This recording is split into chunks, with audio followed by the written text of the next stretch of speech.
Howdy everybody, and welcome back to part 2 of converting the 1940 Farmall over to 12 volt.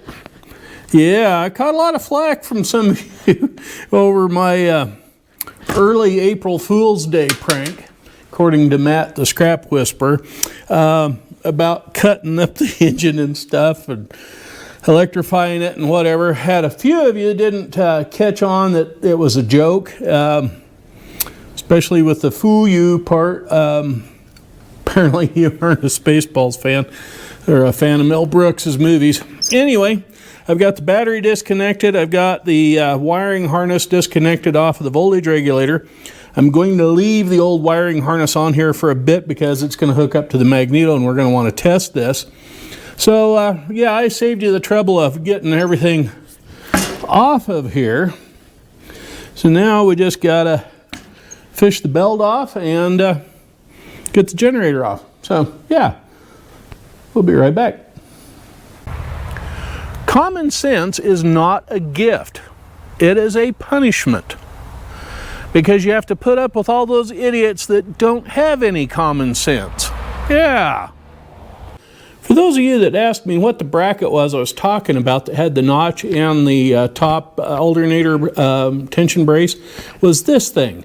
But I don't see how that is going to come in contact with that brace when it comes off back here. The thing I think of is that we're actually talking about the steering shaft getting in the way, not this bracket. I don't know that you can see it, but these are the original bolts holding that generator bracket on. They have the dot in the middle of the head. So those are an actual IH bolt. Anyway, I'm going to go off camera for a minute to remove the bracket that the generator bolts to. It's just pulling 2 bolts.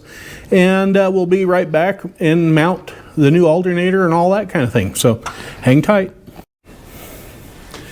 And since we don't know when the last time those were loose and I can't pull them loose, we're going to use a farmer hammer, crack these bolts loose on this head so we can get that off of there.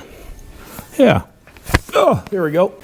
Normally I would have my fingers down in here holding that bolt that attaches the tension arm to this neck here on the bolts onto the head. I think that neck has the thermostat in it for this particular tractor. But instead I have to not only hold the bracket with one hand, but I'm using my Leatherman with a flat blade knife up against the head of the bolt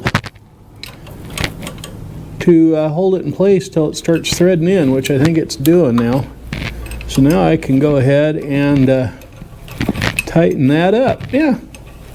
Now, I don't think that notch in that bracket that's right there is going to clear anything. Oh, and wouldn't you know it, I put the damn thing on backwards. Well, guess we'll take it off and do it over again. We're back doing the 1/2-inch combination wrench and the Leatherman, trying to get that bolt started. And it started, so we're tightening it up with the crescent or the combination wrench here. That this tractor is early enough. It doesn't have the stabilizing rod that goes from the radiator back to the bracket there where the gauges are.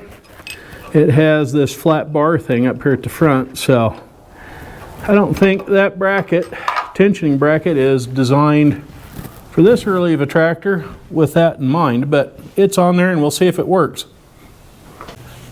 You know, I'm sorry, I'm going to be blocking your light, but we're going to get that belt on the alternator and then turn it around here like so. Yeah. And what do I do with the bolt? I set it down somewhere. Yeah, here it is. We will get this put in. This video is going to be more about just putting this in than anything here. Oh, come on, get it lined up here. Come in this way and line it up.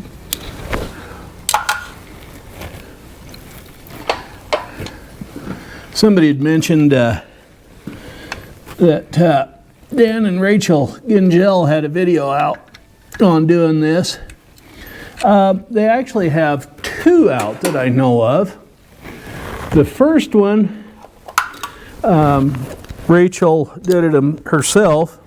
If you're not familiar with Rachel Gingell and her father Dan, they used to be heavily involved with Steiners. There we go.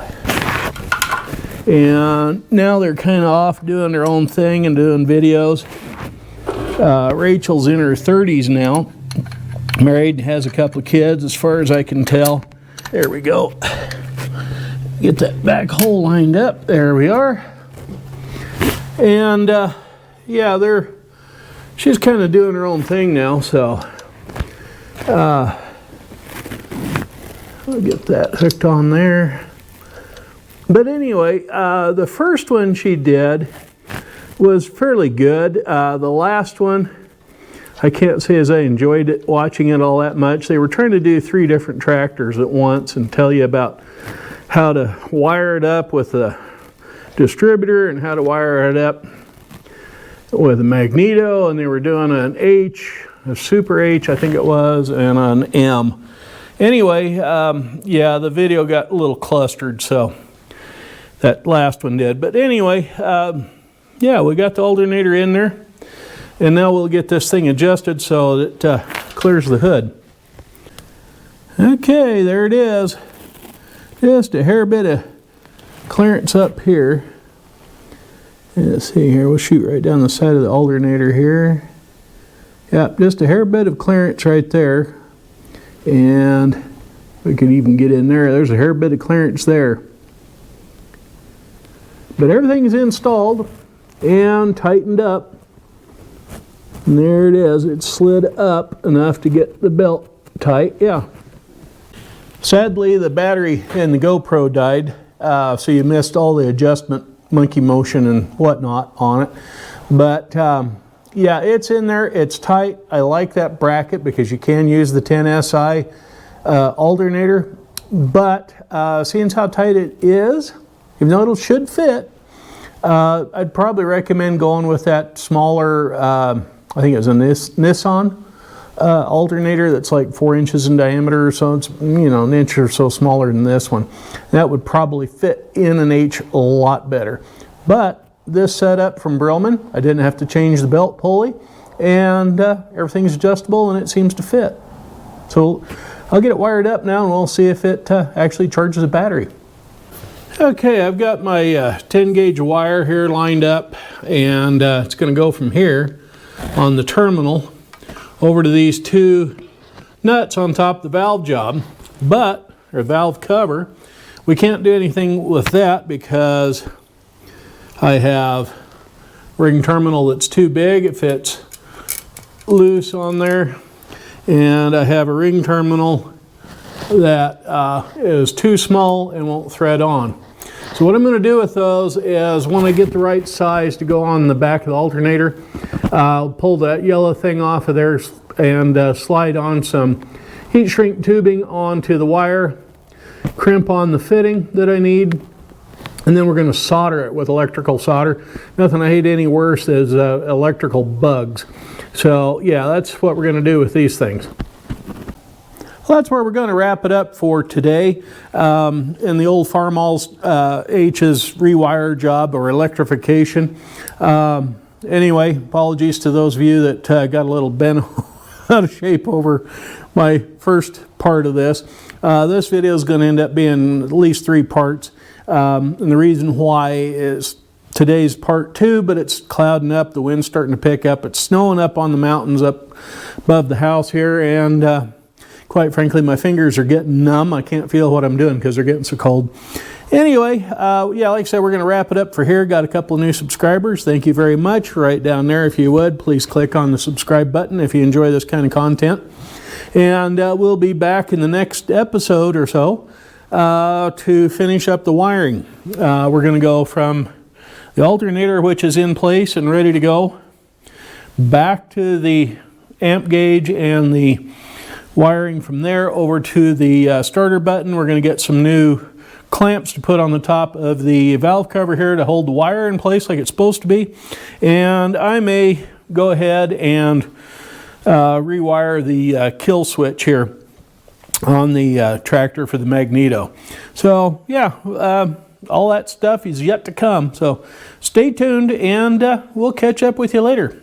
Thank you for watching, and we'll see you all on the next one. Bye-bye for now.